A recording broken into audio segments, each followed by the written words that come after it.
Good morning everyone. देखिए हम discuss कर रहे थे chapter third motion in a straight line को, तो इसी चैप्टर को आगे कंटिन्यू करते हैं। बट आज के टॉपिक्स को स्टार्ट करने से पहले हम कुछ बेसिक डिस्कशन कर लेते हैं। तो चलिए हम स्टार्ट करते हैं अपना बेसिक डिस्कशन फिजिकल क्वांटिटीज़ के साथ।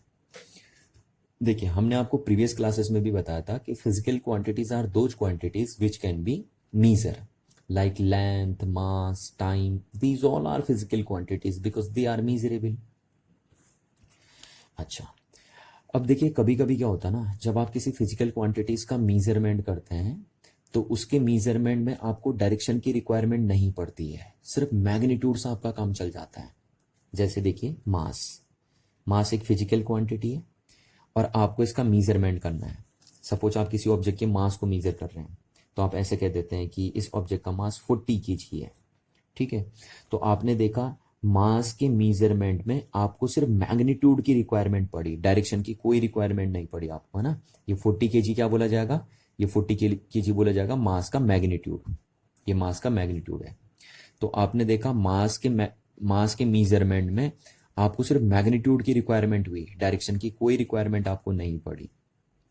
और देखिए जैसे टाइम एक फिजिकल क्वांटिटी है और जब आप टाइम को मीजर करते हैं तो आप ऐसे कहते हैं, देखिए टाइम कितना हुआ, आप कहते हैं 4 आवर्स हो गए, या टाइम कितना हुआ, आप कहते हैं 40 सेकेंड्स हो गए, ठीक है। तो ये क्या है, ये 4 आवर्स 40 सेकेंड्स, ये क्या है, टाइम का मैग्नीट्यूड है। तो आपने देखा जब आप टाइम को मीजर करते हैं तो आपको सिर्फ मैग्नीट्यूड की रिक्वायरमेंट पड़ती है, डायरेक्शन की कोई रिक्वायरमेंट नहीं होती है टाइम के मीजरमेंट में, है ना। तो ऐसी और भी बहुत सारी क्वांटिटीज होती हैं जिनके मीजरमेंट में आपको सिर्फ मैग्नीट्यूड की रिक्वायरमेंट होती है, डायरेक्शन की कोई रिक्वायरमेंट नहीं होती है, ठीक है। तो ध्यान दीजिए आप, ऐसी फिजिकल क्वांटिटीज जिनके मीजरमेंट में सिर्फ मैग्नीट्यूड की रिक्वायरमेंट होती है, डायरेक्शन की कोई रिक्वायरमेंट नहीं होती है, उनको आप स्केलर फिजिकल क्वांटिटीज के नेम से कॉल कर देते हैं। तो इसीलिए हम कह रहे हैं कि scalar physical quantities are those physical quantities which have only magnitude and they have no direction. जैसे एग्जांपल देखिए, मास, टाइम, वॉल्यूम, टेम्परेचर, ये सारी वो फिजिकल क्वांटिटीज हैं जिनके मीजरमेंट में सिर्फ मैग्नीट्यूड की रिक्वायरमेंट होती है, डायरेक्शन की कोई रिक्वायरमेंट नहीं पड़ती है इन फिजिकल क्वांटिटीज के मीजरमेंट में, इसलिए हम इनको स्केलर फिजिकल क्वांटिटीज के नेम से कॉल कर देते हैं। तो इसका मतलब यह है कि जो स्केलर फिजिकल क्वांटिटीज हैं उनके पास सिर्फ मैग्नीट्यूड होता है बस, ठीक है, उनके पास डायरेक्शन नहीं होती है। अच्छा, अब चलिए देखिए, अब कभी कभी क्या होता है ना, कभी कभी ऐसा होता है कि किसी फिजिकल क्वांटिटीज के मीजरमेंट में आपको मैग्नीट्यूड के साथ साथ डायरेक्शन की रिक्वायरमेंट भी होती है, ठीक है। जैसे एग्जांपल देता हूं मैं, देखिए लेंथ एक फिजिकल क्वांटिटी है और जब आप इसको मीजर करते हैं तो आपको मैग्नीट्यूड के साथ साथ डायरेक्शन की भी रिक्वायरमेंट पड़ती है। जैसे आप बोल देते हैं 40 मीटर लेंथ है ईस्ट डायरेक्शन में, ऐसे बोल देते हैं आप, है ना। या आप बोल देते हैं इसकी लेंथ 10 मीटर है वेस्ट डायरेक्शन में, ठीक। पर जब आप टाइम लेते हैं तो आप ऐसे नहीं बोलते हैं कि 40 सेकेंड ईस्ट डायरेक्शन में है टाइम, है ना, या मास 40 kg है वेस्ट डायरेक्शन में, आप ऐसा नहीं बोलते हैं, आप सिर्फ लेंथ के साथ ही ऐसा बोलते हैं। देखिए कि 40 मीटर लेंथ है ईस्ट डायरेक्शन में या 10 मीटर लेंथ है वेस्ट डायरेक्शन में। तो आपने देखा कि लेंथ का जब आपने मीजरमेंट किया तो आपको मैग्नीट्यूड के साथ साथ डायरेक्शन की भी रिक्वायरमेंट पड़ गई, है ना। तो ऐसी और भी बहुत सारी क्वांटिटीज होती हैं जिनके मीजरमेंट में आपको मैग्नीट्यूड के साथ साथ डायरेक्शन की भी रिक्वायरमेंट पड़ती है, ठीक है।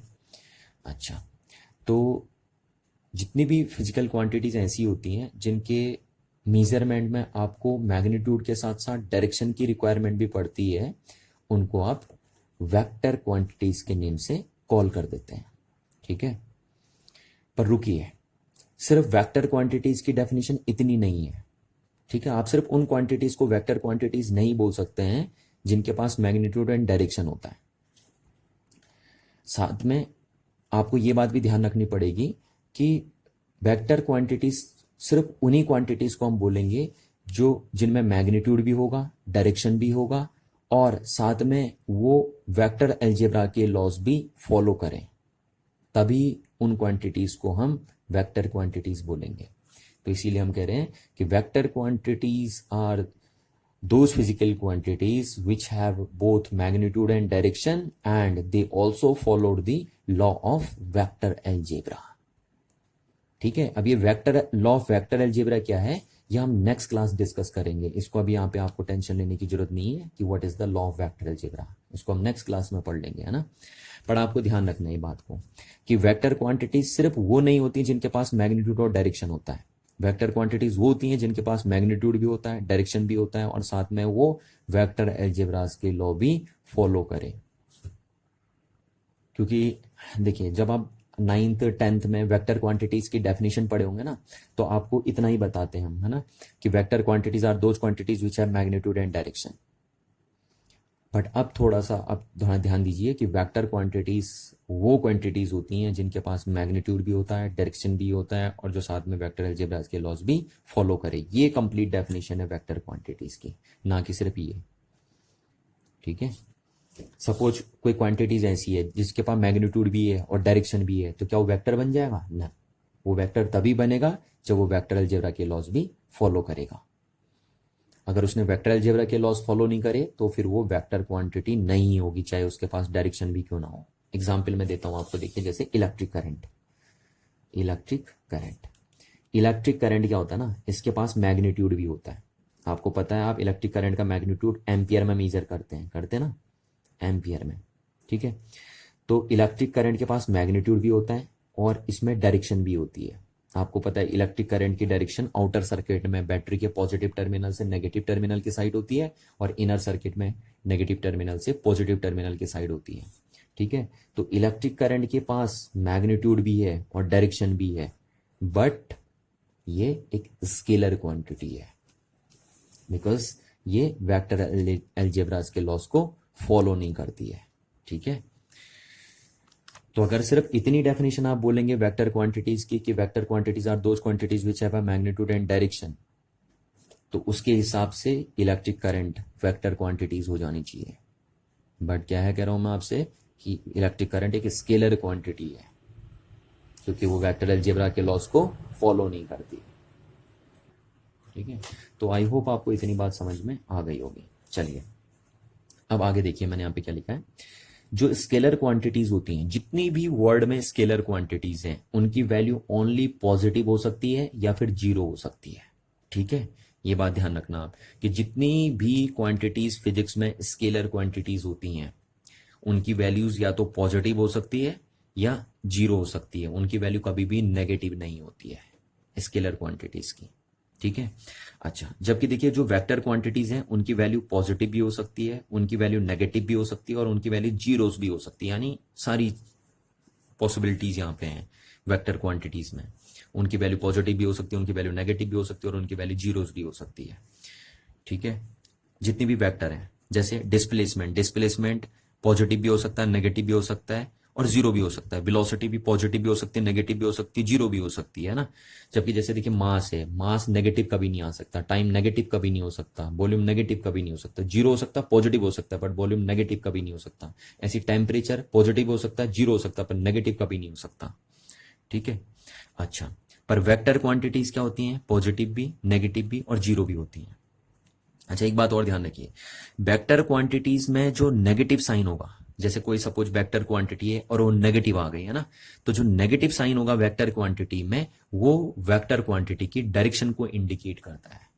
ध्यान दीजिए इस बात का ना, the negative sign in any vector quantities is always भी रिप्रेजेंट इट्स डायरेक्शन। चलिए, तो आई होप आपको इतनी बात यहां तक समझ में आ गई होगी। अब हम डिस्कस करते हैं डिस्टेंस एंड डिस्प्लेसमेंट को। पर डिस्टेंस एंड डिस्प्लेसमेंट को डिस्कस करने से पहले मैं कुछ बेसिक बात आपको बताना चाहता हूं। देखिए, और मुझे उम्मीद है कि इस बेसिक बात को आप अपने दिमाग में हमेशा बिठा के रखेंगे, है ना। तो देखिए क्या है, जब आप किसी फिजिक्स के अंदर किसी फिजिकल क्वांटिटी की स्टडी करेंगे या कर रहे होंगे तो उस फिजिकल क्वांटिटीज के बारे में 4 बातें आपको जरूर बतानी है। ध्यान रखेंगे इस बात का ना। क्या बोला मैंने आपसे कि जब भी फिजिक्स के अंदर आप किसी फिजिकल क्वांटिटी की स्टडी कर रहे होंगे या करेंगे तो उस फिजिकल क्वांटिटीज के बारे में 4 बातें आपको जरूर बतानी है। पहला, उस फिजिकल क्वांटिटी की डेफिनेशन, कि उस फिजिकल क्वांटिटी को आप कैसे डिफाइन करेंगे। सेकंड, वो physical quantity scalar physical quantity होगी या एक वेक्टर फिजिकल क्वांटिटी होगी। ठीक है, क्योंकि जाहिर सी बात आप जिस फिजिकल क्वांटिटी की स्टडी कर रहे होंगे तो वो या तो स्केलर होगी या वेक्टर होगी, तो आपको ये भी बताना पड़ेगा कि क्वांटिटी स्केलर है या वेक्टर है। तीसरा, एमकेएस यूनिट क्या होगी, उस फिजिकल क्वांटिटीज को आप किस यूनिट में मेजर करेंगे, तो आपको उस फिजिकल क्वांटिटी की एमकेएस यूनिट भी बतानी पड़ेगी। And last thing is dimensional formula of physical quantity. ठीक है, जिस फिजिकल क्वांटिटी की आप स्टडी करेंगे या कर रहे होंगे उसका डायमेंशनल फॉर्मूला भी आपको बताना पड़ेगा। तो ये 4 बातें हर एक फिजिकल क्वांटिटी के बारे में आपको जरूर डिस्कस करनी है, ध्यान रखना इस बात का ना। जैसे सपोज क्या हुआ, मैं आपके साथ कोई फिजिकल क्वांटिटी डिस्कस कर रहा हूँ, मैंने आपको उसकी डेफिनेशन बताई, मैंने आपको ये भी बताया कि वो स्केलर है या वेक्टर है, मैंने उसकी एमकेएस यूनिट भी आपको बताई, पर बाई चांस मैं उसका डायमेंशनल फॉर्मूला बताना आपको भूल गया। ठीक है, तो आपको ध्यान रखना है कि आपको फिर भी उस फिजिकल क्वांटिटी के डायमेंशनल फॉर्मूले को डिस्कस जरूर करना है। ठीक है, तो चलिए ये तो थी बेसिक बात है। अच्छा, अब आइए हम डिस्टेंस एंड डिस्प्लेसमेंट को डिस्कस करते हैं। तो वैसे तो देखिए डिस्टेंस एंड डिस्प्लेसमेंट को आप बचपन से पढ़ते आए हैं, बट फिर भी क्योंकि हमारे सिलेबस का ही पार्ट है एक, तो इसलिए हम यहाँ पे डिस्कस कर लेते हैं थोड़ा बहुत डिस्टेंस एंड डिस्प्लेसमेंट को। ठीक है, तो चलिए इनको एग्जाम्पल के थ्रू समझते हैं हम, तब हमारे बेटर ढंग से समझ में आएगा। तो पहले हम डिस्टेंस को समझ लेते हैं एग्जाम्पल के थ्रू कि what is the distance, distance क्या है ना। चलिए सपोज एक ऑब्जेक्ट हमारे पास है, ऑब्जेक्ट बोल दीजिए या बॉडी बोल दीजिए, बात एक है ना। तो ये ऑब्जेक्ट ए पॉइंट पे शुरू में, तो ये ऑब्जेक्ट की इनिशियल पोजीशन हो गई A, initial position of an object. ठीक है, अच्छा अब ये ऑब्जेक्ट यहां से मूव करना शुरू किया और ये सी पॉइंट पे गया, पर यहाँ पे रुका नहीं ऑब्जेक्ट, फिर ये दोबारा मूव किया और फाइनली ये पहुंचा इस पॉइंट पे, बी पॉइंट पे। तो ये ऑब्जेक्ट की फाइनल पोजीशन बोली जाएगी, फाइनल पोजीशन। ठीक है, तो ऑब्जेक्ट ए से स्टार्ट किया, फाइनली बी पे पहुंचा वाया पॉइंट सी। अच्छा अब मैं आपसे यहां पे पूछूं कि the actual path length, the actual path length, ध्यान से सुनना, the actual path length traversed by a body between initial and final position, final position ये क्या है मेरे को बताइए ना। Final positions, what is the actual path length traverse by a body between initial and final position. तो initial और final position के बीच में आपको एक्चुअल पाथ लेंथ बतानी है कि बॉडी ने एक्चुअल कितनी पाथ लेंथ ट्रैवर्स करी है। तो देखिए कितनी करी है, AC प्लस CV। तो AC plus CV, this is a actual path length traverse by a body between initial and final positions. ठीक है, तो ये जो इतना बड़ा सेंटेंस बना ना आपका, इसको साइंटिस्ट एक शॉर्टकट नाम दे देते हैं और इसको हम बोलते हैं डिस्टेंस। क्या बोलते हैं इसको हम, डिस्टेंस ट्रैवर्स्ड, ट्रैवर्स्ड बाय अ बॉडी, इसका एक शॉर्टकट नाम हो गया देखिए। ठीक है, डिस्टेंस। तो साइंटिस्ट करते क्या, देखिए साइंटिस्ट क्या करते हैं कि एक जो बड़ा सा सेंटेंस आपको बनता है उसको एक शॉर्टकट नेम दे देते हैं, एक शॉर्टकट वर्ड बोल देते हैं उसको, और फिर हम क्या कहते हैं कि ये जो बड़ा सा सेंटेंस है वो उसी शॉर्टकट वर्ड की डेफिनेशन हो गई। बस यही खेल चलता है साइंस में कि एक बड़े से सेंटेंस को एक छोटा सा नाम दे देते हैं साइंटिस्ट, और फिर उस छोटे से वर्ड की डेफिनेशन बोलते हैं हम इस बड़े से सेंटेंस को, कि ये बड़ा सा सेंटेंस उस छोटे से वर्ड की डेफिनेशन होगी। तो यही है डिस्टेंस। तो डिस्टेंस की डेफिनेशन क्या हो जाएगी, देखिए distance is the actual path length traverse by a body between initial and final position. तो इस केस में डिस्टेंस ये हो गई आपकी AC प्लस CV, ये हो गई आपकी, है ना। चलिए अच्छा, अब जो डिस्टेंस है देखिए वो एक स्केलर क्वांटिटी है आपकी। ठीक है, डिस्टेंस क्या है, एक स्केलर क्वांटिटी, क्योंकि डिस्टेंस के मेजरमेंट में आपको डायरेक्शन की रिक्वायरमेंट नहीं पड़ती है, सिर्फ मैग्नीट्यूड से आपका काम चल जाता है। ठीक है, आपने देखिए हमने यहाँ डिस्टेंस मेजर करी तो हमने कहीं डायरेक्शन मेंशन की, कहीं डायरेक्शन मेंशन नहीं किया ना। तो इसलिए डिस्टेंस क्या है, एक scalar quantity, because it has only a magnitude, it has no direction. अच्छा next things, the MKS unit of a distance is metre while the CGS unit of a distance is centimetre.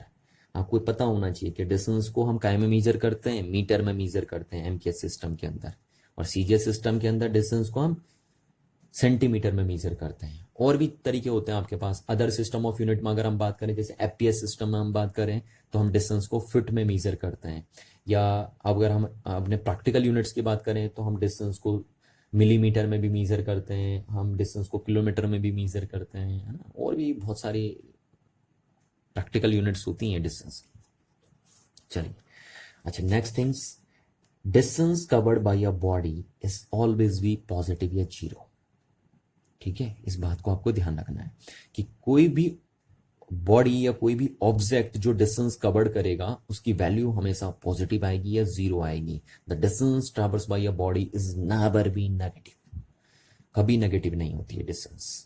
ठीक है, ये बात मैं अभी आपको बता भी चुका हूं। मैंने आपसे क्या कहा था कि जितनी भी स्केलर क्वांटिटी है वो सिर्फ पॉजिटिव और जीरो वैल्यू रख सकती हूँ, वो नेगेटिव कभी नहीं होती स्केलर क्वांटिटी। तो डिस्टेंस भी तो एक स्केलर क्वांटिटी है, इसलिए डिस्टेंस भी कभी भी नेगेटिव नहीं हो सकती है ना।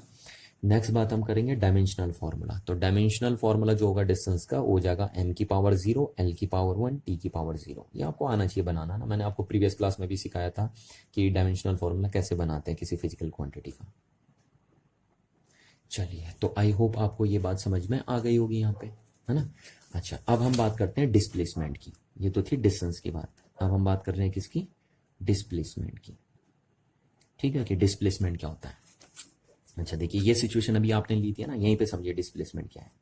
देखिए, अगर मैं बात करूं shortest path length between initial position and final position, what is the shortest path length between initial position and final position, तो शॉर्टेस्ट पाथ लेंथ यही हो सकती है बस, इससे छोटी पाथ लेंथ नहीं हो सकती है between initial position and final position. ठीक है, और जो शॉर्टेस्ट पाथ लेंथ होती है between initial position and final position वो एक पर्टिकुलर डायरेक्शन में होती है। देखिए, एक पर्टिकुलर डायरेक्शन में ही शॉर्टेस्ट पाथ लेंथ हो सकती है इनिशियल पोजीशन और फाइनल पोजीशन के बीच में। ठीक है, जैसे यहां देखिए पर्टिकुलर डायरेक्शन में ना, ईस्ट डायरेक्शन में चल रही है। तो the shortest path length, this shortest path length between initial position and final position is known as displacement. इसी शॉर्टेस्ट पाथ लेंथ को हम क्या बोल देते हैं, डिस्प्लेसमेंट बोल देते हैं। यानी डिस्प्लेसमेंट की जो वैल्यू होगी वो क्या होगी, ए बी। ठीक है, तो ये बन गई एक डेफिनेशन, तो ये बन गई डिस्प्लेसमेंट की।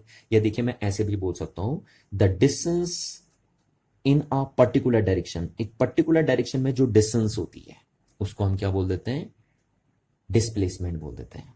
यानी हम कह सकते हैं कि displacement is equal to distance plus direction. यानी अगर आप डिस्टेंस के साथ डायरेक्शन ऐड कर दीजिए तो बन जाएगा आपका डिस्प्लेसमेंट। ये देखिए, ये डिस्टेंस थी ना, पर मैंने उसमें एक डायरेक्शन भी ऐड कर दी, क्योंकि ये डिस्टेंस एक पर्टिकुलर डायरेक्शन में है। तो अगर कोई एक डिस्टेंस पर्टिकुलर डायरेक्शन में मीजर हो रही है तो फिर उस डिस्टेंस का नाम डिस्टेंस ना होकर क्या हो जाएगा, डिस्प्लेसमेंट हो जाएगा। And that's why here we can write displacement is the distance covered by an object in a particular direction. Yeah, in another words, we can see displacement of an object is the shortest path length between initial position and final position. चलिए, तो I hope आपको इतनी बात समझ में आई होगी। ठीक है, एक बार दोबारा अगर मैं बोल दूं सीधे सीधे, तो distance is the actual path length between initial point and final point, while the displacement is the shortest path length between initial point and final point. ठीक है, ये चीज आपको शॉर्टकट याद रखनी। अच्छा, आगे अगर हम बात करें तो देखिए क्या है, डिस्प्लेसमेंट है ना। तो डिस्प्लेसमेंट में मैग्नीट्यूड भी होता है और डायरेक्शन भी होती है। ठीक है, जैसे मैंने अभी आपको बताया ना कि डिस्प्लेसमेंट एक पर्टिकुलर डायरेक्शन में होता है, यानी जो भी डिस्टेंस एक पर्टिकुलर डायरेक्शन में होती है उसको हम डिस्प्लेसमेंट बोलते हैं। तो इसलिए जो डिस्प्लेसमेंट है उसमें मैग्नीट्यूड भी होता है और साथ में डायरेक्शन भी होती है।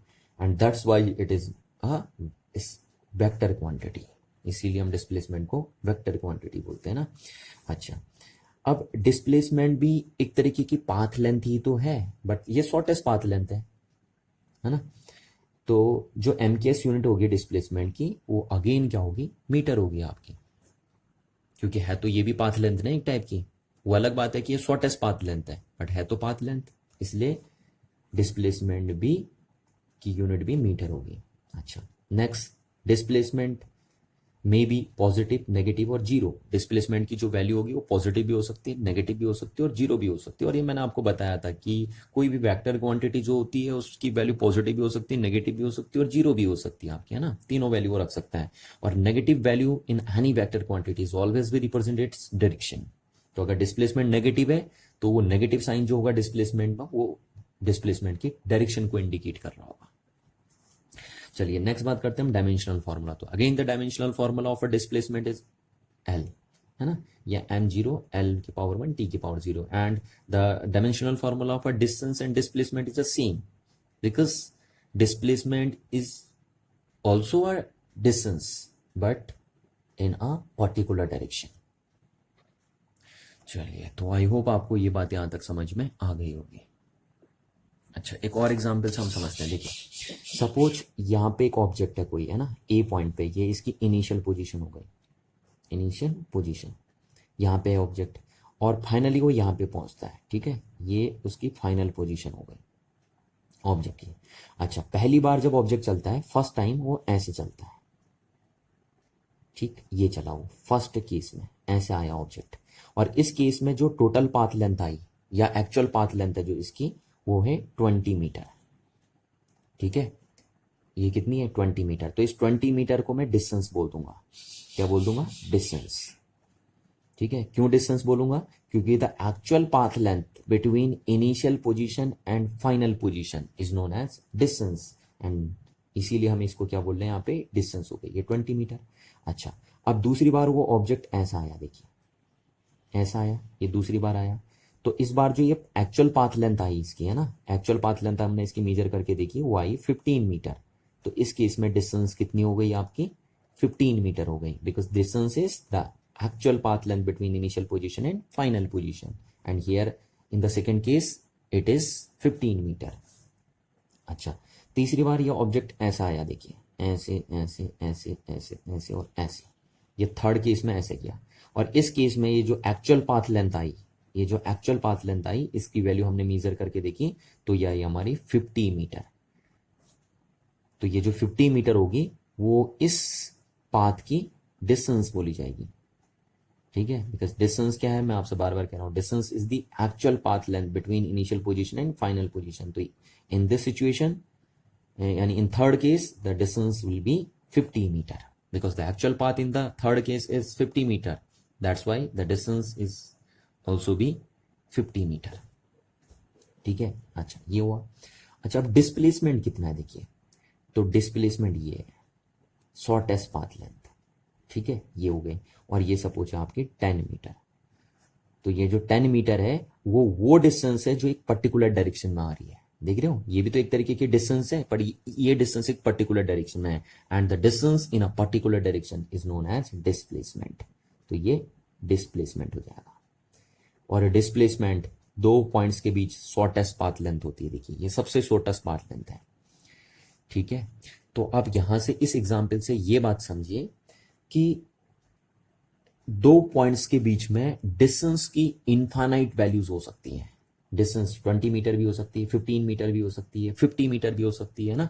तो दो पॉइंट्स के बीच में, किन्हीं दो पॉइंट्स के बीच में डिस्टेंस की इनफाइनाइट वैल्यूज हो सकती हैं, बट दो पॉइंट्स के बीच में डिस्प्लेसमेंट की एक सिंगल वैल्यू होगी हमेशा। इस बात को आपको ध्यान रखना ना, कि दो पॉइंट्स के बीच में डिस्प्लेसमेंट की सिर्फ एक सिंगल वैल्यू एग्जिस्ट कर सकती है, जबकि दो पॉइंट्स के बीच में डिस्टेंस की इनफाइनाइट वैल्यूज एग्जिस्ट कर सकती हैं। अच्छा, नेक्स्ट चीज देखिए नेक्स्ट क्या है। सपोज एक ऑब्जेक्ट यहां से मूव किया, ठीक है, यहां से यहां गया सी पॉइंट पे, और फिर यहां पे गया बी पॉइंट पे, और फाइनली यहां पे आ गया ऑब्जेक्ट, ठीक है, यहां पे आ गया। तो यही इनिशियल पोजीशन है और यही फाइनल पोजीशन भी है, ठीक है, final position and initial position both are coincides, ठीक है। ऑब्जेक्ट यहां से चला, सी पे गया, फिर बी पे गया, और फिर दोबारा ए पे आ गया, ठीक। तो इस केस में क्या हुआ, इनिशियल और फाइनल पोजीशन क्या हो गई, कोइंसाइड कर गई, है ना। तो इस केस में डिस्टेंस कितनी है, देखिए डिस्टेंस, तो डिस्टेंस क्या है, एक्चुअल पाथ लेंथ। तो एक्चुअल पाथ लेंथ कितनी है, A C plus C B plus B A, this is a actual path length. तो डिस्टेंस यहाँ पे ये हो गई आपकी, सपोज ये अगर 10 मीटर है, ये 10 मीटर है और ये 10 मीटर है, तो डिस्टेंस की वैल्यू हो जाएगी आपकी 30 मीटर इस केस में। But what is the displacement in this situation, इस केस में डिस्प्लेसमेंट कितना होगा आपका। तो देखिए डिस्प्लेसमेंट कितना होगा, displacement is the shortest path length between initial point and final point. तो इनिशियल भी है और फाइनल भी है, तो shortest path length between initial point and final position points will be 0 metre, ठीक है, क्योंकि इनिशियल पॉइंट भी और फाइनल पॉइंट भी कोइंसाइड कर गया। और हमने आपको बताया था कि डिस्प्लेसमेंट क्या होता है, shortest path length between initial point and final point. तो शॉर्टेस्ट पाथ लेंथ क्या हो गया आपका, 0, क्योंकि इनिशियल और फाइनल कोइंसाइड कर गए, तो 0 मीटर हो गई। तो इस सिचुएशन में डिस्प्लेसमेंट कितना हो गया आपका, 0, बट डिस्टेंस क्या है, 30 मीटर है। ठीक है, तो आपको ये बात ध्यान रखना है कि जब भी एक पार्टिकल की इनिशियल पोजीशन और फाइनल पोजीशन कोइंसाइड करे तो उस पार्टिकल का डिस्प्लेसमेंट हमेशा 0 होगा। अच्छा, यहां से देखिए कंक्लूजन हम और निकाल सकते हैं ना, इस डेटा से हम एक कंक्लूजन और निकाल सकते हैं कि the value of distance is always be greater than या इक्वल टू डिस्प्लेसमेंट। ठीक है, जो डिस्टेंस की वैल्यू होगी वो हमेशा डिस्प्लेसमेंट से बड़ी आएगी या ज्यादा से ज्यादा इक्वल आ सकती है। ठीक है, ये देखिए यहां पे दिख रहे हैं ना आपको, देखिए डिस्टेंस हर केस में डिस्प्लेसमेंट से बड़ा है, क्योंकि डिस्प्लेसमेंट सबसे शॉर्टेस्ट डिस्टेंस को बोलते हैं हम, जो सबसे शॉर्टेस्ट डिस्टेंस होती है ना उसी को हम डिस्प्लेसमेंट बोलते हैं। ये देखिए ये जो सबसे शॉर्टेस्ट डिस्टेंस थी उसको हम डिस्प्लेसमेंट बोलते हैं। तो इसलिए जो डिस्प्लेसमेंट की वैल्यू है हमेशा डिस्टेंस या तो छोटी आएगी या ज्यादा से ज्यादा इक्वल आ सकती है बस। और इक्वल किस केस में आएगी, जब एक पार्टिकल पर्टिकुलर डायरेक्शन में मूव करेगा। तो अगर कोई भी पार्टिकल एक पर्टिकुलर डायरेक्शन में मूव करेगा तो उस केस में डिस्टेंस को हम क्या बोल देते हैं, डिस्प्लेसमेंट बोल देते हैं। ठीक है, ये ध्यान रखना कि डिस्टेंस एंड डिस्प्लेसमेंट में कोई फर्क नहीं होता अगर एक पार्टिकल सिंगल डायरेक्शन में मूव कर रहा है, यानी वन डायमेंशन मोशन अगर हो रहा है एक पार्टिकल के अंदर, तो फिर डिस्प्लेसमेंट को ही आप डिस्टेंस कॉल कर सकते हैं। चलिए, तो आई होप आपको इतनी बातें समझ में आ गई होंगी। अच्छा, अब आगे कुछ और बातें हम करते हैं, देखिए, है ना। तो डिस्प्लेसमेंट एक वेक्टर क्वांटिटी है, इसलिए इसके बारे में थोड़ा बहुत हम और जान लेते हैं। देखिए, थोड़ा सा बातें और कर लेते हैं हम डिस्प्लेसमेंट के बारे में। तो displacement has a unit of length, है ना। यहाँ पे हमने हेडिंग क्या लिखी है, कैरेक्टरिस्टिक ऑफ डिस्प्लेसमेंट। अब डिस्प्लेसमेंट के बारे में कुछ और बातें हम करेंगे यहाँ पे, है ना, क्या क्या कैरेक्टरिस्टिक होती हैं डिस्प्लेसमेंट की। तो पहली बात है कि displacement has a unit of length. क्या एक यूनिट होती है, लेंथ की यूनिट होती है एक तरीके से ना। डिस्प्लेसमेंट क्या है, एक शॉर्टेस्ट पाथ लेंथ, नहीं बोल रहे हैं। देखिए डिस्प्लेसमेंट की डेफिनेशन क्या बोल रहे हैं हम, it is a shortest path length between initial position and final position, and that's why here we can say displacement has a unit of length. Now the next things is second part. Second क्या, देखिए, displacement is positive when body moves towards right. ठीक है, अगर body right में move करेगी, आपकी कभी भी राइट डायरेक्शन में मूव करेगी, तो डिस्प्लेसमेंट की वैल्यू पॉजिटिव होगी। इस चीज को ऐसे समझिए, देखिए सपोज ये ओरिजिन है हमारा, क्योंकि आपको पता है जब आप क्या करना है, मेजरमेंट आपको करना है ना किसी भी चीज का, तो बिना ओरिजिन के नहीं होगा। ये हमारा ओरिजिन है ओ, ठीक है, और ये हमारी नंबर लाइन बन गई। अब अगर सपोज कोई ऑब्जेक्ट यहां पे है ए, ये उसकी इनिशियल पोजीशन है, इनिशियल पोजीशन, और इनिशियल पोजीशन की जो डिस्टेंस है ओरिजिन से वो x1 है। ये इनिशियल पोजीशन के कोऑर्डिनेट्स हैं, ठीक है, ये इनिशियल पोजीशन का कोऑर्डिनेट हो गया ओरिजिन से। अब ऑब्जेक्ट यहां से इस डायरेक्शन में मूव किया, इस डायरेक्शन में, है ना, फॉरवर्ड डायरेक्शन में, और फाइनली वो पहुंचा यहां पे, तो राइट डायरेक्शन में मूव कर रहा है ना ऑब्जेक्ट, और ये उसकी फाइनल पोजीशन हो गई। ठीक है, ऑब्जेक्ट की, और उसका फाइनल कोऑर्डिनेट ओरिजिन से आया x2। This is a final coordinate of the object from the origin, and this x1 is initial coordinate of the object from the origin. तो ये हो गया हमारे पास। अच्छा, अब जो डिस्प्लेसमेंट हुआ वो कितना हुआ, देखिए डिस्प्लेसमेंट, तो डिस्प्लेसमेंट तो ये है ना, इतना ही तो किया उसने डिस्प्लेसमेंट, यहां से चलना शुरू किया और यहां गया हमने, तो हमने x2 में से अगर हम x1 माइनस कर देंगे, x2 माइनस x1, तो हमारे पास डिस्प्लेसमेंट आ जाएगा। यही तो है डिस्प्लेसमेंट ए बी, है ना, यहां से यहां तक ही तो डिस्प्लेस किया ना हो, तो ये डिस्प्लेसमेंट है। तो अगर हम x2 यानी इस कोऑर्डिनेट में, फाइनल कोऑर्डिनेट में से इनिशियल कोऑर्डिनेट को माइनस कर देंगे, तो हमारे पास क्या आ जाएगा, डिस्प्लेसमेंट आ जाएगा। और क्योंकि फाइनल कोऑर्डिनेट की वैल्यू हाई है, देखिए फाइनल कोऑर्डिनेट की वैल्यू हाई है, इसलिए ये फाइनल कोऑर्डिनेट हाई है, इनिशियल कोऑर्डिनेट की वैल्यू लो है, तो इसलिए क्या आ जाएगा आपका, पॉजिटिव आ जाएगा। ठीक है, तो इसीलिए हम कहते हैं कि डिस्प्लेसमेंट की वैल्यू पॉजिटिव होगी अगर ऑब्जेक्ट फॉरवर्ड डायरेक्शन में मूव करेगा, तो यानी राइट डायरेक्शन में अगर मूव करेगा ऑब्जेक्ट, तो डिस्प्लेसमेंट की वैल्यू पॉजिटिव आएगी। ठीक है, अब देखिए, अब देखते हैं हम सेकंड केस। सेकंड केस क्या है, सिमिलरली हम रिवर्स में भी बोल सकते हैं। रिवर्स में हम ये कह सकते हैं कि अगर ऑब्जेक्ट लेफ्ट में मूव किया, लेफ्ट डायरेक्शन में मूव करेगा, तो फिर डिस्प्लेसमेंट की वैल्यू नेगेटिव आएगी। कैसे, देखिए समझिए इस बात को, यहाँ पे एक्सप्लेन कर देता हूँ मैं आपको, है ना। यहाँ पे देखिए, सपोज ये ओरिजिन हमारा, ठीक है, ये ओरिजिन हमारा, यहाँ से मीजरमेंट होंगे, ठीक है, ओरिजिन से होता है हमेशा मीजरमेंट। अच्छा, अब ये हमारी नंबर लाइन हो गई, ये हमारा ओरिजिन हो गया, सारे मेजरमेंट यहाँ से होंगे। अब ऑब्जेक्ट इनिशियली यहाँ पे है, ये इसकी इनिशियल पोजीशन है ऑब्जेक्ट की, ठीक है, और इनिशियल पोजीशन का कोऑर्डिनेट ओरिजिन से है x1, ठीक है, ये इनिशियल पोजीशन का कोऑर्डिनेट है x1, कहां से, ओरिजिन से। अब ऑब्जेक्ट लेफ्ट में मूव किया, देखिए ओरिजिन की तरफ को मूव कर रहा है, यानी है ना, लेफ्ट की साइड को मूव कर रहा है। पहले वाले केस में किधर मूव कर रहा था, ओरिजिन से अपार्ट, ओरिजिन से दूर जा रहा था, यानी राइट में मूव कर रहा था, अब लेफ्ट में मूव कर रहा है, ये लेफ्ट में मूव किया, यहां से स्टार्ट किया और फाइनली यहां पे पहुंचा, ठीक, तो ये फाइनल पोजीशन हो जाएगी, final position of an object, ठीक। तो लेफ्ट में मूव किया ऑब्जेक्ट, यानी ओरिजिन की साइड को मूव किया। अब ये इसका फाइनल कोऑर्डिनेट हो गया, x2 is final coordinate of the object from the origin, ये हो गया। तो जो डिस्प्लेसमेंट किया वो तो ये है ना डिस्प्लेसमेंट, ये देखिए ये है डिस्प्लेसमेंट, ठीक है। तो डिस्प्लेसमेंट की जो वैल्यू है वो क्या है, displacement is equal to A B, ये है डिस्प्लेसमेंट आपका। तो डिस्प्लेसमेंट आप कैसे निकालेंगे, डिस्प्लेसमेंट निकालते हैं आप फाइनल कोऑर्डिनेट में से इनिशियल कोऑर्डिनेट को माइनस कर देते हैं, तो final coordinate minus initial coordinate, ये देखिए ये जो फाइनल कोऑर्डिनेट है आपका, उसमें से इनिशियल कोऑर्डिनेट आप माइनस करेंगे हमेशा ना। अब देखिए हमेशा फाइनल में से इनिशियली माइनस होता है, इस बात का आपको ध्यान रखना है, आप कभी भी इनिशियल में से फाइनल माइनस नहीं करेंगे, है ना।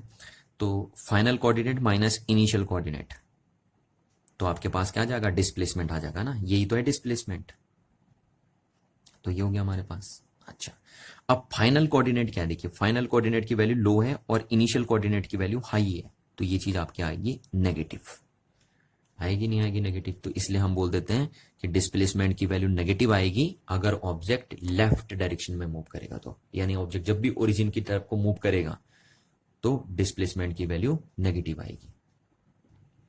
चलिए अब हम बात करते हैं थर्ड केस की, ना। तो थर्ड केस क्या हमारा, देखिए सपोज एक ऑब्जेक्ट यहां से मूव किया, ये ओरिजिन हमारा, ठीक है, ये ओरिजिन है। अच्छा, अब ऑब्जेक्ट यहां पे था स्टार्टिंग में, ये ऑब्जेक्ट की इनिशियल पोजीशन थी, ऑब्जेक्ट यहां से मूव किया, यहां पे पहुंचा बी पे, और फिर दोबारा लौट के यहां पे आ गया, वहीं पे आ गया इस केस में। तो इस केस में क्या होगा, इनिशियल कोऑर्डिनेट भी ये है x1, फाइनल कोऑर्डिनेट भी यही होगा, ठीक है, ये हो जाएगा ना। इनिशियल कोऑर्डिनेट भी यहां से स्टार्ट किया तो इनिशियल कोऑर्डिनेट ये होगा, और यहां से ऑब्जेक्ट मूव किया यहां, फिर दोबारा यहीं आ गया, तो फाइनल कोऑर्डिनेट भी यही है, क्योंकि इनिशियल पोजीशन भी यही है, फाइनल पोजीशन भी यही है। तो इस केस में डिस्प्लेसमेंट कितना होगा आपका, इस केस में डिस्प्लेसमेंट हो जाएगा final coordinate minus initial coordinate, and the value of final coordinate in initial coordinate are equal, so that's why displacement is 0, ठीक है। तो ये जो डिस्प्लेसमेंट होगा इस केस में वो 0 हो जाएगा आपका।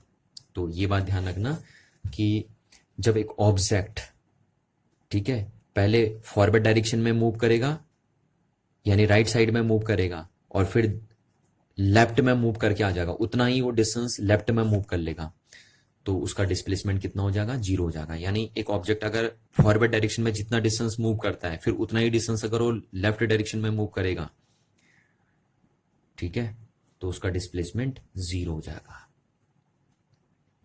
तो हम दो सिचुएशन बोल सकते हैं ना, हम ये भी तो कह सकते हैं कि ऑब्जेक्ट स्टेशनरी जब होगा तब भी डिस्प्लेसमेंट 0 होगा। तो displacement 0 when the object is remains stationary, या displacement is 0 when a object moves first towards right and then an equal distance towards left. चलिए नेक्स्ट बात को समझते हैं, देखिए थर्ड कैरेक्टरिस्टिक समझते हैं, डिस्प्लेसमेंट की थर्ड कैरेक्टरिस्टिक क्या है। तो displacement is not depends on the choice of origin on the position coordinate, ठीक है। जो भी डिस्प्लेसमेंट होता है ऑब्जेक्ट का वो इंडिपेंडेंट होता है ओरिजिन की चॉइस पे, आप मतलब ओरिजिन पे डिपेंड करता ही नहीं है डिस्प्लेसमेंट। कैसे, देखिए एग्जाम्पल से समझाता हूं मैं आपको, ठीक है। सपोज ये ओरिजिन था, ये ओरिजिन है हमारे पास, है ना, और ये नंबर लाइन हमारे पास, यहाँ पे ऑब्जेक्ट ये है इनिशियली, यहाँ पे ऑब्जेक्ट, ठीक है, ये इनिशियल पोजीशन ऑब्जेक्ट की। अब यहां से मूव करके ऑब्जेक्ट यहाँ पे पहुंच गया बी पॉइंट पे, तो ये फाइनल पोजीशन हो गई ऑब्जेक्ट की, फाइनल पोजीशन, ठीक है। अच्छा, जब ओरिजिन ये था O, तो ये ऑब्जेक्ट का इनिशियल कोऑर्डिनेट है और ये ऑब्जेक्ट का फाइनल कोऑर्डिनेट है। ठीक है, जब ओरिजिन ये है तो ऑब्जेक्ट का ये इनिशियल कोऑर्डिनेट है और ये क्या हो गया, फाइनल कोऑर्डिनेट हो गया। तो डिस्प्लेसमेंट ये हुआ ऑब्जेक्ट का, ये तो है डिस्प्लेसमेंट इतना। तो अगर हम डिस्प्लेसमेंट को निकालें तो कितना आएगा, यहाँ पे डिस्प्लेसमेंट आ जाएगा आपका ए बी, और ए बी की वैल्यू क्या होगी, final coordinate minus initial coordinate. आ जाएगी नहीं आ जाएगी ये वैल्यू, ये होगा। अच्छा, अब हम ओरिजिन को चेंज कर देते हैं। ओरिजिन अभी तक ये था, अब हम ओरिजिन को यहाँ शिफ्ट कर देते हैं। ठीक है, यहाँ पे लिया है हम न्यू ओरिजिन, ये हमारा न्यू ओरिजिन हो गया। ठीक है, हमने ओरिजिन चेंज कर दिया। तो अब जो इनिशियल पोजीशन है उसका कोऑर्डिनेट चेंज हो जाएगा, तो हमने मान लिया x1 डैश हो गया। ठीक है, x1 dash is the new position coordinate of initial position, और जो फाइनल पोजीशन है उसका पोजीशन कोऑर्डिनेट हो गया सपोज x2 डैश, क्योंकि ओरिजिन आपने चेंज कर दिया ना। तो अब जो फाइनल पोजीशन है उसका पोजीशन कोऑर्डिनेट हो गया सपोज x2 डैश। पहले कितना था, x2 था जब ओरिजिन ये था, अब नया ओरिजिन हो गया तो x2 डैश हमने मान लिया। ठीक है, क्योंकि अब ओरिजिन ये है हमारे पास। तो अब इस केस में डिस्प्लेसमेंट कितना होगा, देखिए डिस्प्लेसमेंट तो अगेन ए बी है ना। और अब ए बी की वैल्यू क्या होगी, final coordinate x2 dash minus initial coordinate x1 dash. ठीक है, तो आप देखिए जब आपने ओरिजिन ये लिया था तब भी डिस्प्लेसमेंट की वैल्यू ए बी थी, और जब आपने ओरिजिन ये लिया था तब भी डिस्प्लेसमेंट की वैल्यू क्या है, ए बी है। तो यानी जो डिस्प्लेसमेंट है वो डिपेंड नहीं कर रहा आपकी ओरिजिन की चॉइस पे। आप ओरिजिन यहां लीजिए या यहां लीजिए, डिस्प्लेसमेंट की वैल्यू सेम आएगी, है ना। तो इसीलिए हम कहते हैं the shifting of origin causes no change in displacement. ठीक है, अगर आप ओरिजिन को शिफ्ट कर भी देते हैं तो डिस्प्लेसमेंट में कोई चेंजेस नहीं आते हैं। चलिए, तो आई होप आपको इतनी बात समझ में आ गई होगी, है ना। और बात नहीं करें, देखिए चलिए, ये बात तो मैं भी आपको बता चुका हूं कि displacement is always be lesser than या equal to distance, and only one situation where displacement and distance are equal, which is when the object moves in a straight line, because when object move in a straight line then displacement and distance are equal. Now the next thing is, fifth one is, the displacement of an object does not give any information regarding the shape of the actual path followed by the object between the initial and final position. देखिए यहाँ पे मैंने अभी आपको एक बात बताई थी, है ना, कि जो डिस्प्लेसमेंट होता है वो दो पॉइंट्स के बीच में हमेशा एक ही आता है बस, जबकि डिस्टेंस की वैल्यू अलग अलग हो सकती है। देखिए, तो डिस्प्लेसमेंट कभी भी पाथ के शेप के बारे में नहीं बताता, क्योंकि डिस्प्लेसमेंट तो हमेशा स्ट्रेट लाइन में ही आना है। तो ऑब्जेक्ट का जो डिस्प्लेसमेंट है वो कभी भी पाथ के बारे में, पाथ के शेप के बारे में कोई आइडिया नहीं देता। पाथ के शेप के बारे में आइडिया कौन देता है, डिस्टेंस देता है। देखिए ये पाथ ऐसा है, ये पाथ ऐसा है ना, इस पाथ का शेप कैसा है, इस पाथ का शेप कैसा है, उसका आइडिया कौन देता है, डिस्टेंस देता है। डिस्प्लेसमेंट कोई आइडिया नहीं देता है regarding about shape of path. तो इसीलिए हमने ये बात यहाँ पे लिखी हुई है कि the displacement of an object does not give any information regarding the shape of the actual path followed by the object. ठीक है, चलिए अब हम बात करते हैं पोजीशन टाइम्स ग्राफ्स की। ठीक है, पोजीशन टाइम ग्राफ हम यहाँ पे बना रहे हैं। पोजीशन को देखिए आप दो चीजें बोल सकते हो, पोजीशन को आप डिस्टेंस भी बोल सकते हो और डिस्प्लेसमेंट भी बोल सकते हो। ठीक है, तो अगर हम पोजीशन टाइम ग्राफ बोल रहे हैं, तो अगर मैं आपको पोजीशन टाइम ग्राफ बनाना सिखा रहा हूं तो इसका मतलब मैं आपको डिस्टेंस टाइम ग्राफ बनाना भी सिखा रहा हूं और डिस्प्लेसमेंट टाइम ग्राफ बनाना भी सिखा रहा हूं। ठीक है ना, क्योंकि पोजीशन को ही डिस्टेंस और डिस्प्लेसमेंट बोला जाता है। पर ध्यान रखना, अगर पर्टिकुलर डायरेक्शन में बात हो रही हो, यानी एक स्ट्रेट लाइन में बात हो रही हो, जैसा हम चैप्टर कर ही रहे हैं ना, हमारा चैप्टर ही है motion in a straight line, तो हम एक ही डायरेक्शन में मूव करेंगे। तो जब एक ही डायरेक्शन में ऑब्जेक्ट मूव करता है तो डिस्टेंस और डिस्प्लेसमेंट में कोई फर्क नहीं होता। ठीक है, पर जब अगर ऑब्जेक्ट डिफरेंट डायरेक्शन में मूव करेगा तो फिर डिस्टेंस अलग चीज होगी और डिस्प्लेसमेंट अलग चीज होगी। चलिए देखिए, तो अब हम पोजीशन टाइम ग्राफ बना रहे हैं। जैसे हम पोजीशन टाइम ग्राफ बना रहे हैं ऐसे आप डिस्टेंस टाइम ग्राफ भी बना सकते हैं और डिस्प्लेसमेंट टाइम ग्राफ भी बना सकते हैं, बिल्कुल एक ही बात है। ठीक है, आप पोजीशन को काय में मीजर करेंगे यार, पोजीशन को लेंथ के टर्म्स में ही तो मीजर करेंगे, और लेंथ क्या होती है, लेंथ ही तो डिस्टेंस या डिस्प्लेसमेंट बोली जाती है ना। तो ये चीज है। तो पहला ग्राफ हम बना रहे हैं position time graph for an stationary object. अगर एक ऑब्जेक्ट स्टेशनरी है तो उसके लिए पोजीशन टाइम ग्राफ कैसे बनेगा, है ना। जैसे ये देखिए, मैं टाइम और पोजीशन नोट कर रहा हूं एक ऑब्जेक्ट की। ये मैंने टेबल बनाई है, मैं एक ऑब्जर्वर हूं सपोज, और मैं किसी ऑब्जेक्ट की पोजीशन को ऑब्जर्व कर रहा हूं विद रिस्पेक्ट टू टाइम। मैं देख रहा हूं कि उसकी पोजीशन में क्या क्या चेंजेस आ रहे हैं टाइम के रिस्पेक्ट में। तो टाइम जब 0 था स्टार्टिंग में, तो मैंने देखा वो ऑब्जेक्ट 2 मीटर की डिस्टेंस पे था। कितने डिस्टेंस पे था? 2 मीटर की डिस्टेंस पे था मेरे से। ठीक है, मैं ओरिजिन हो गया, मतलब मैं ही ओरिजिन हो गया सपोज, क्योंकि मैं ऑब्जर्वर हूं तो मैं अपने को ही ओरिजिन मान के चल लेता हूं। ठीक है, तो जब टाइम मैंने स्टार्ट में देखा तो उस ऑब्जेक्ट की पोजीशन थी 2 मीटर। फिर मैंने 2 सेकंड बाद देखा उस ऑब्जेक्ट को, तो वो अभी भी 2 मीटर डिस्टेंस पे है मेरे से। फिर मैंने उसको 2 सेकंड बाद देखा तो अभी भी उसकी डिस्टेंस मेरे से 2 मीटर है। फिर मैंने 3 सेकंड बाद उसे ऑब्जर्व किया तो देखा फिर भी वो मेरे से 2 मीटर की डिस्टेंस पे है।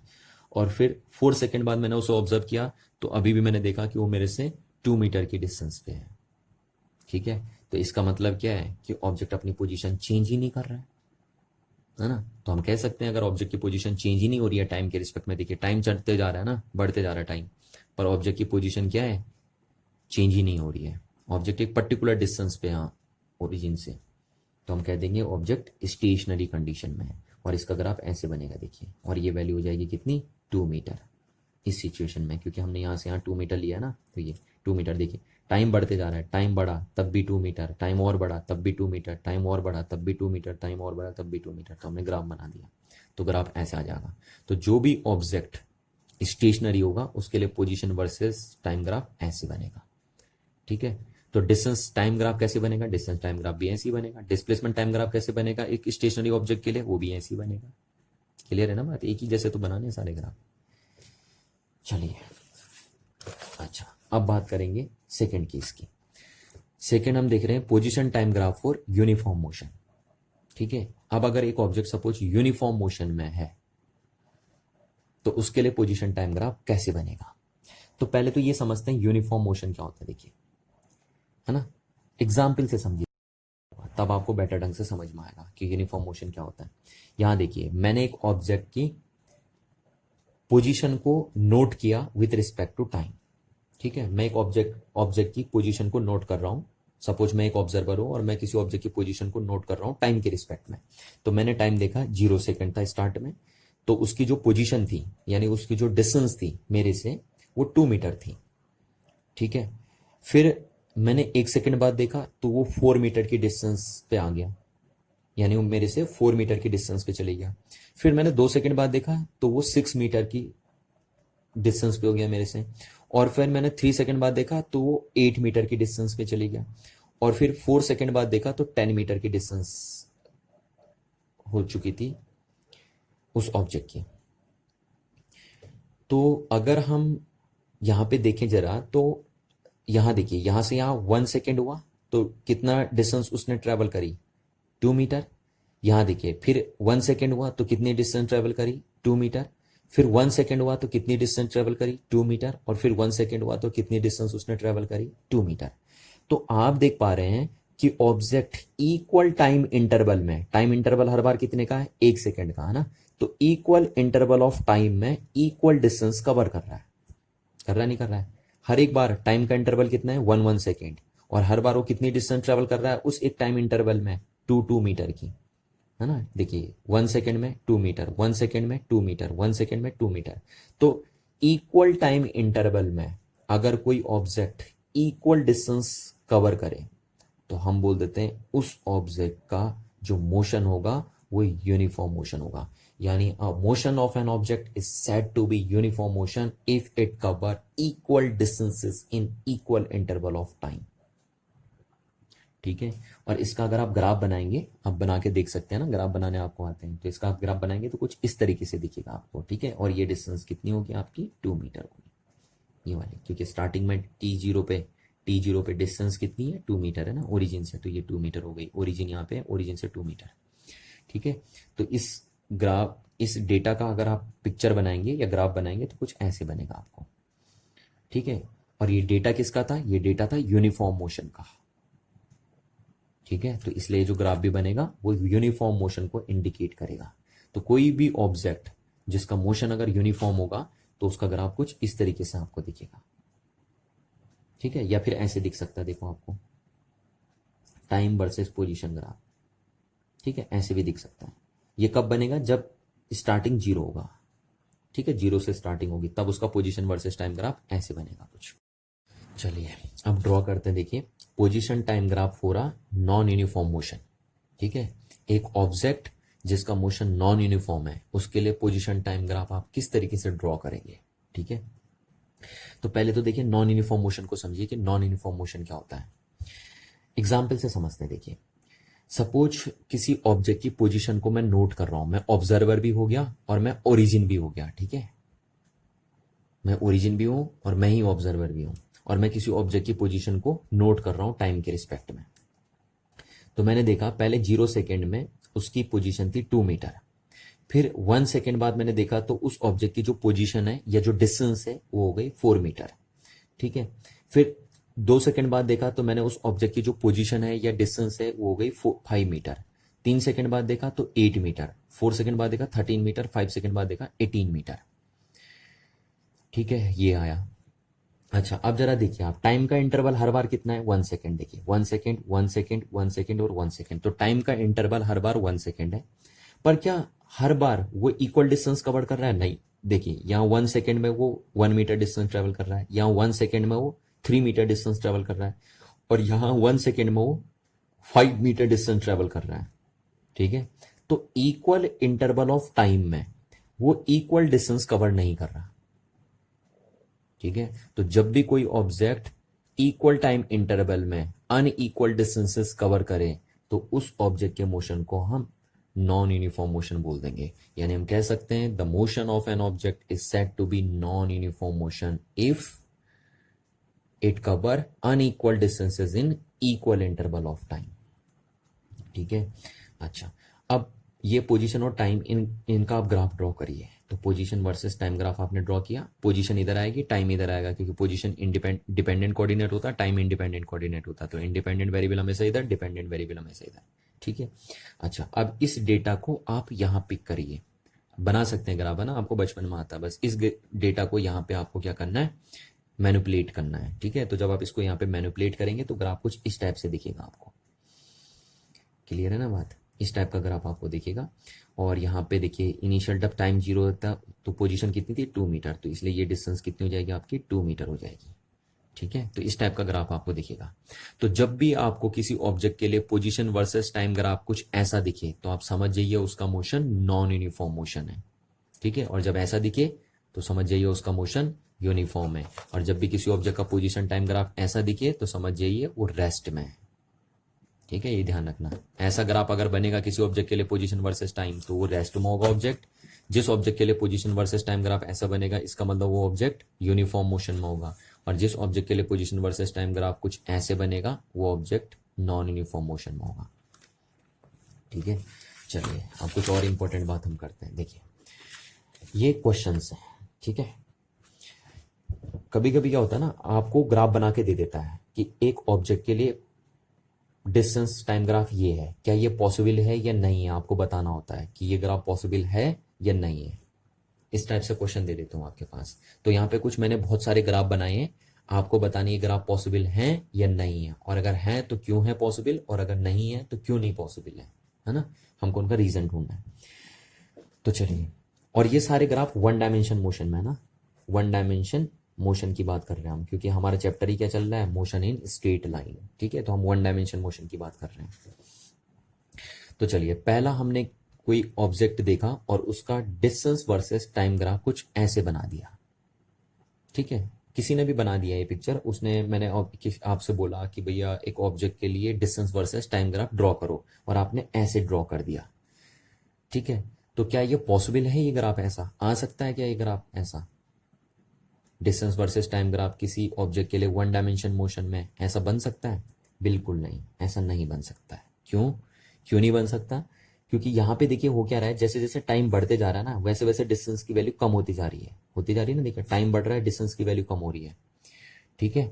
तो 1 डायमेंशन मोशन में कभी भी डिस्टेंस की वैल्यू टाइम के साथ डिक्रीज नहीं करती है, ध्यान रखना। ठीक है, क्या बोला मैंने, वन डायमेंशन मोशन में डिस्टेंस की वैल्यू कभी भी टाइम के साथ डिक्रीज नहीं करती है। टाइम के साथ हमेशा डिस्टेंस की वैल्यू वन डायमेंशन मोशन में इंक्रीज ही करेगी, हमेशा डिक्रीज कभी नहीं करेगी, इसलिए ग्राफ पॉसिबल नहीं है वन डायमेंशन मोशन में। ठीक है, पर यही ग्राफ अगर डिस्प्लेसमेंट वर्सेस टाइम होता तो फिर ये पॉसिबल था ये ग्राफ, क्योंकि डिस्प्लेसमेंट की वैल्यू टाइम के साथ वन डायमेंशन मोशन में डिक्रीज कर सकती है। ठीक है, डिस्प्लेसमेंट टाइम के साथ क्या करता है, डिक्रीज कर सकता है आराम से। और वो कैसे, देखिए यहां पे समझिए, देखिए जैसे मैंने आपको बताया था ना, यहां से पार्टिकल स्टार्ट किया, पहले यहां पे गया तो इतना डिस्प्लेसमेंट हुआ, और फिर यहां पे आ गया, दोबारा आया तो उसका डिस्प्लेसमेंट फिर डिक्रीज हो गया दोबारा और जीरो हो गया अगेन। तो आप देख रहे हैं ना, जैसे जैसे टाइम बढ़ रहा है उसके डिस्प्लेसमेंट की वैल्यू कम होती जा रही है, पहले बढ़ा फिर कम हो गया। तो टाइम के साथ डिस्प्लेसमेंट की वैल्यू क्या हो सकती है, कम हो सकती है वन डायमेंशन मोशन में, बट डिस्टेंस की वैल्यू टाइम के साथ कभी भी वन डायमेंशन मोशन में डिक्रीज नहीं हो सकती है, इसलिए ग्राफ पॉसिबल नहीं है। पर अगर डिस्प्लेसमेंट वर्सेस टाइम होता तो कह रहा हूं पॉसिबल हो जाता। चलिए सेकंड ग्राफ देखिए, second graph distance versus time graph draw किया है। ठीक है, distance versus time graph draw किया है एक ऑब्जेक्ट के लिए वन डायमेंशन मोशन में। तो क्या ये ग्राफ पॉसिबल होगा, ये ग्राफ भी पॉसिबल नहीं होगा। देखिए क्यों नहीं पॉसिबल होगा, क्योंकि इस ग्राफ में आपको दिख रहा है कि एक ही टाइम पे, इस पर्टिकुलर टाइम पे ऑब्जेक्ट की दो डिस्टेंसेस हो गई या दो पोजीशन हो गई, डिस्टेंस बोल दीजिए या पोजीशन बोल दीजिए ना, इसको एक ही बात है। ठीक है, तो एक ही टाइम पे ऑब्जेक्ट की दो पोजीशन है, तो वन डायमेंशन मोशन में तो ऐसा पॉसिबल ही नहीं है।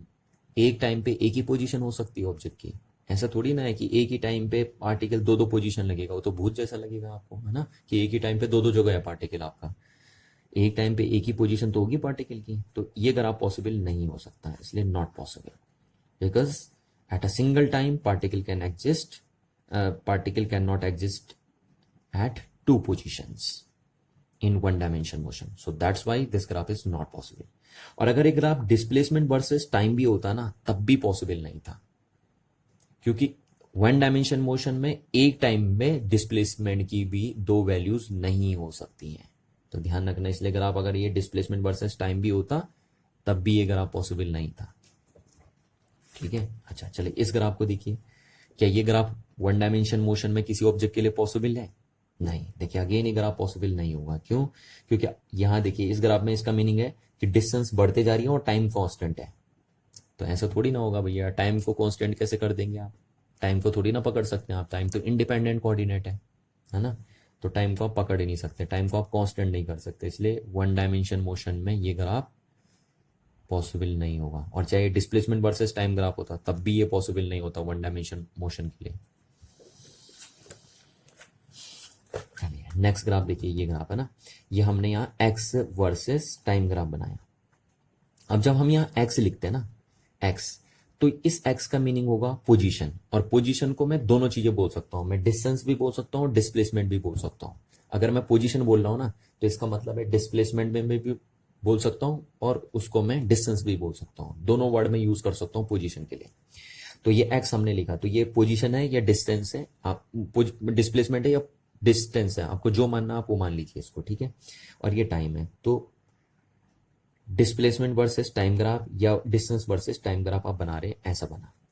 तो क्या ये ग्राफ पॉसिबल है वन डायमेंशन मोशन में, अगेन ये ग्राफ पॉसिबल नहीं होगा। देखिए क्यों नहीं पॉसिबल होगा, क्योंकि यहां पे भी आपको दिख रहा है, देखिए एक सिंगल टाइम में पार्टिकल के पास दो पोजीशन है। ठीक है, तो एक सिंगल टाइम में पार्टिकल के पास दो पोजीशन हो ही नहीं सकती वन डायमेंशन मोशन में, है ना, एक टाइम पे एक ही पोजीशन हो सकती है पार्टिकल के पास वन डायमेंशन मोशन में। तो ये ग्राफ भी इसलिए क्या नहीं है, पॉसिबल नहीं है। अच्छा नेक्स्ट इस ग्राफ को देखिए, ये है डिस्टेंस वर्सेस टाइम ग्राफ। तो क्या वन डायमेंशन मोशन में डिस्टेंस वर्सेस टाइम ग्राफ ऐसा पॉसिबल है, तो नहीं, ये पॉसिबल नहीं होगा। देखिए क्यों नहीं पॉसिबल होगा, क्योंकि देखिए यहां से यहां तक तो क्या हो रहा है, टाइम बढ़ने के साथ डिस्टेंस की वैल्यू बढ़ रही है ना, इंक्रीज कर रही है, बट यहां उसके बाद यहां क्या हो रहा है, देखिए इसके बाद क्या हो रहा है, टाइम बढ़ने के साथ डिस्टेंस की वैल्यू कम हो जा रही है फिर बढ़ रही है ना, तो ऐसा पॉसिबल नहीं है। वन डायमेंशन मोशन में टाइम के साथ साथ डिस्टेंस की वैल्यू इंक्रीज ही करती है, डिक्रीज नहीं करती है। ठीक है, वन डायमेंशन मोशन में क्या होता है, डिस्टेंस की वैल्यू टाइम के साथ इंक्रीज ही करती है, डिक्रीज नहीं करती है। तो इसलिए ये क्या नहीं है, पॉसिबल नहीं है ये ग्राफ आपका वन डायमेंशन मोशन के लिए। पर अगर ये डिस्प्लेसमेंट वर्सेस टाइम ग्राफ होता तो फिर पॉसिबल हो जाता, क्योंकि डिस्प्लेसमेंट वर्सेस टाइम ग्राफ अगर होगा तो डिस्प्लेसमेंट टाइम के साथ इंक्रीज भी कर सकता है, डिक्रीज भी कर सकता है, जो बात मैंने आपको यहाँ पे बताई है।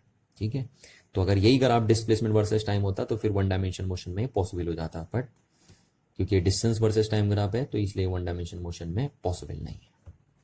So thank you.